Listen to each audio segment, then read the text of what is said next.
మంచి టాపిక్ ఇచ్చారు, అది చెప్పి నేను ముగిస్తాను. ఏం సార్ మేషారు? ఇందులో ఉన్నాయి పెట్రోల్ బండ్లు ఉన్నాయి కదా కొంతమందికి. సార్ పెట్రోల్ బండి ఉంది కదా, డీజిల్ బండి ఉంది కదా. పెట్రోల్ బండి ఉంది, డీజిల్ బండి ఉంది. పెట్రోల్ బండిలోని డీజిల్ వేసామనుకోండి, బండి ఏమవుతుంది? బండి ఏమవుతుంది? అంతే కదా. అది పెట్రోల్ బండి అండి, డీజిల్ పోసేవండి, బండి తగలబడతాయి. వాస్తవంగా మనిషి శాకాహారి. మనం పుట్టుకతోటి శాకాహారులము, పుట్టుకతోటి మాంసాహారులము కాదండి. మాంసాహారులకు ఎందుకు మారేమో తర్వాత చెప్తాను. శాకాహారులు మనం. మన శరీర నిర్మాణం అంతా కూడా శాకాహారానికి సంబంధించినటువంటి వ్యవస్థ. ఇదంతా కూడా మీకు ఒక్కటి చెప్పేస్తాను, బస్సు మీ అనుభవంలోకి. చూడండి, మేము ఇప్పుడు చెప్పడం గొప్పతనం కాదు, ఎందుకంటే జన్మతః నేను శాకాహారిని, బ్రాహ్మణు కాబట్టి అది నా అదృష్టం. తినేవాడు, తినకపోతే పని చేయలేననేవాడు. ఇప్పుడు పని చేస్తున్నాడు. ఆయన అడగండి తింటాడా లేదు. ఏమయ్యా, ఈయన మిలిటరీ వాళ్ళకి అది ఇది ఉంటే గాని కాదు, అన్నీ ఉండాలి. ఇప్పుడు ఆయన తీసుకుంటాడు లేదు అడగండి, ఆయన అడగండి, మీరు అక్కడికి వచ్చి అడగండి. మొదట వీళ్ళంతా మాంసాహారులే, తప్పు లేదు. కానీ ఇవాళ వాళ్ళంతా మారారు. మీరు రండి అక్కడికి, ఆడవాళ్ళు మగవాళ్ళు ఎంతమందో. అంటే మారుతాము. ఎందుకు మారుతాం అంటే నీ మనస్సే ప్రధానము. మారి తీరుతాము. మాకు ఇవాళ రాలేదు. అప్పారాగడం ఒక ఆయన ఉన్నాడు, ఆయన ధ్యానంలో వాళ్ళు చాలా మంది ఉన్నారు, పేరు చెప్పకూడదు. వాళ్ళ పాప మెచ్యూరిటీ ఫంక్షన్కి వాళ్ళ బావమరుదులో వాళ్ళందరూ కూడాను మెచ్యూరిటీ ఫంక్షన్ అంటే స్పెషల్ అట కదా. ఆయన చెప్పేశాడు, నేనైతే అవేవి పెట్టను, పప్పు అన్నం పెడతాను, తింటే తినండి, వెళ్ళిపోతే వెళ్ళిపోండి అన్నాడు.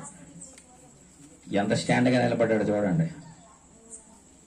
వాళ్ళమ్మ వాళ్ళందరూ రాకపోతే ఏటైపోతాయో, ఇంట్లో ముందు ఆడాలకపోతాయి, మా బావగారు చెప్పుకోవడం మా ఏమైంది అంటారు. మీరేం చేయండి నాకు అనవసరం, నేను పెట్టను కాక పెట్టను, నేను తినలేదు మానేశాను, నేను పెడను. అలాగే నిలబడగలమా మన ఇంట్లో ఇవాళ? అమ్మో, పక్కోళ్ళు ఏమంటారో, పిసినారంటారు, ఇంకేమంటారో, మనకి భయం ఎక్కువ.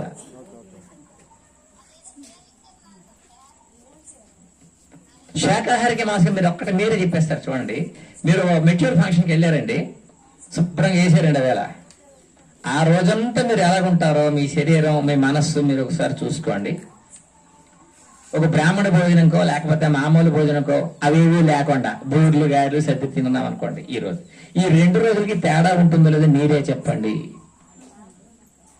ఏ రోజు మీకు ఆరోగ్యంగా ఆనందంగా ఉంటుంది చెప్పండి, తప్పలేదు. దాంతోపాటు విదేశాలు చెప్పొద్దు, నేను అంతకన్నా మరి ఇంక లేదు. ఖచ్చితంగా మీరు మాంసాహారం తిన్న రోజు మీ శరీరం అంతా కూడా, మీ మనస్సంతా కూడా ఎట్లాగుంటుంది అంటే తమో గుణంలో ఉంటారు. తమో గుణము, గుణాల్లో 3 రకాలు: తమో గుణము, రజోగుణము, సత్వగుణము. మనిషిని చూడగానే ఓహ్ బాగున్నాడు, బాగా మాట్లాడుతున్నాడు, మంచిగా ఉన్నాడు, మంచి మనసు, ఇవి మనం కోరుకుంటామా? ఇవే కదా కోరుకుంటాము. ఆడు దుర్మార్గుడు, ఆ నోరు ఒకటి అరవోళ్ళు అని తిడతామా? ఏమిటి మనం మెచ్చుకుంటాం? మానవుడిగా ఇలా ఉండాలి. మనం ఎందుకు మారలేము? శరీర నిర్మాణం ఆయనకి మనకేం తేడా లేదు. కానీ మనం వీటన్నిటిని తినటం వల్ల మన మనస్సు మారి, మన బుద్ధి మారి, మన శరీరం మారి, మన అలవాట్ల మారి అట్లా తయారవుతున్నాము. అంచేత మనము శాకాహారులు అవటం వల్ల మీకు జీర్ణం అనేది సులభంగా అవుతుంది.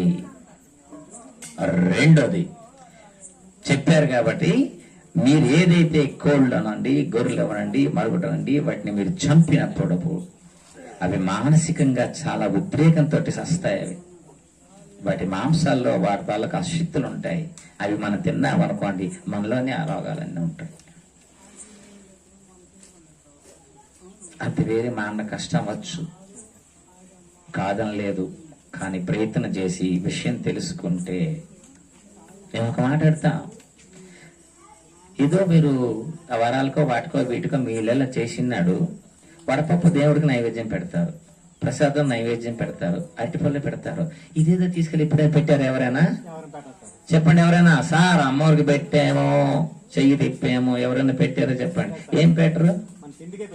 మన తిండి కోసం పెట్టుకుని దేవుడి కోసం కాదు. ఇది యథార్థం. చెప్పండి మీరు. లేదు సార్ మేము కూడా నైవేద్యం పెడతాం సార్, అమ్మవారేమో 6 కేజీల పావు కేజీ అంటది.